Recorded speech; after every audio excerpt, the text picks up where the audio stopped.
यह कहानी भगवान कृष्ण के बाल्यकाल की है। बचपन में कृष्ण बड़े ही शरारती थे।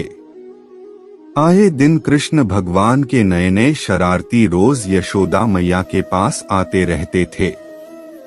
इन्हीं शरारती से तंग आकर एक दिन यशोदा मैया छड़ी लेकर कृष्ण भगवान के पीछे दौड़ी थी और मैया से भगाते भगाते गोविंदा एक कुम्हार के घर घुस गए। उस वक्त कुम्हार अपने काम में व्यस्त था, पर जब कुम्हार की दृष्टि भगवान पर पड़ी तब वह बड़ा ही प्रसन्न हो उठा।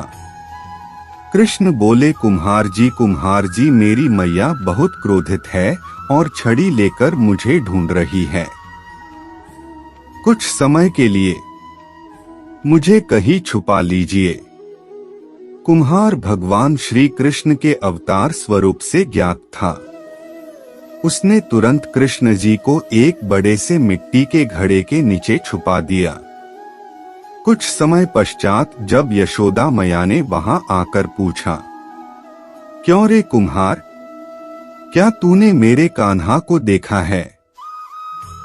तो कुम्हार ने जवाब दिया, नहीं मैया, मैंने नहीं देखा। कुम्हार और यशोदा मैया के बीच हो रहा संवाद भगवान श्री कृष्ण गौर से सुन रहे थे। फिर जब माता यशोदा वहां से चली गई तब कान्हा बोले, कुम्हार जी, मेरी माता यदि चली गई हो तो मुझे इस घड़े से बाहर निकालिए। कुम्हार बोला, ऐसे नहीं, भगवान पहले आपको मुझे वचन देना होगा कि आप मुझे 84 लाख यानियों के बंधन से मुक्त कर देंगे। कुम्हार की बात सुनकर कान्हा जी मुस्कुराए और बोले, ठीक कुम्हार, मैं वचन देता हूँ कि मैं तुम्हें 84 लाख यानियों के बंधन से मुक्ति दे दूंगा।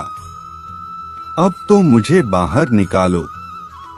कुम्हार बोला, मुझे अकेले को नहीं महाप्रभु, मरे पूरे परिवार को भी 84 लाख यानियों के बंधन से मुक्त करने का वचन दीजिए, तो ही मैं आपको घड़े से बाहर निकालूंगा। इस पर कृष्ण बोले, ठीक भैया, मैं उन्हें भी 84 लाख यानियों के बंधन से मुक्त करने का वचन देता हूँ। अब तो बाहर निकाल दो। अब कुम्हार बोला, बस प्रभु जी, एक विनती और है, उसे पूरा करने का वचन देते हैं तो मैं आपको घड़े से बाहर निकाल लूंगा। कृष्ण बोले, अब वह भी बता दो। कुम्हार ने कहा, हे प्रभु जी, जिस घड़े के नीचे आप छुपे हैं उस घड़े को बनाने के लिए लाई गई मिट्टी मेरे बैलों पर लाद कर लाई है। आप मेरे उन बैलों को भी 84 लाख यानियों के बंधन से मुक्त करने का वचन दीजिए। कृष्ण भगवान ने कुम्हार का प्राणी प्रेम देखकर उन बैलों को भी मोक्ष देने का वचन दिया। कान्हा बोले, लो तुम्हारी सभी इच्छाएं पूरी हो गई है। अब तो इस घड़े से मुझे बाहर निकल लो।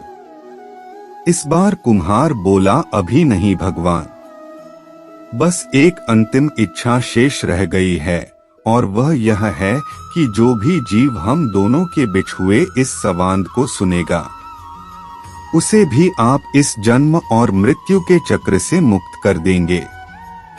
बस यह वचन भी दे दीजिए, तभी मैं आपको इस घड़े से बाहर निकालूंगा। कुम्हार की सच्ची प्रेम भावना देखकर कृष्ण भगवान अति प्रसन्न हुए और उन्होंने कुम्हार को तथास्तु कह दिया। फिर जाकर कुम्हार ने बाल कृष्ण को घड़े से बाहर निकाला। उनको साष्टांग प्रणाम करके उनके चरण धोए और वह चरण अमृत प्राशन करके अपने पूरे घर में उसका छिड़काव किया। अंत में कुम्हार प्रभु कृष्ण के गले लगकर इतना रोया कि उनमें ही विलीन हो गया।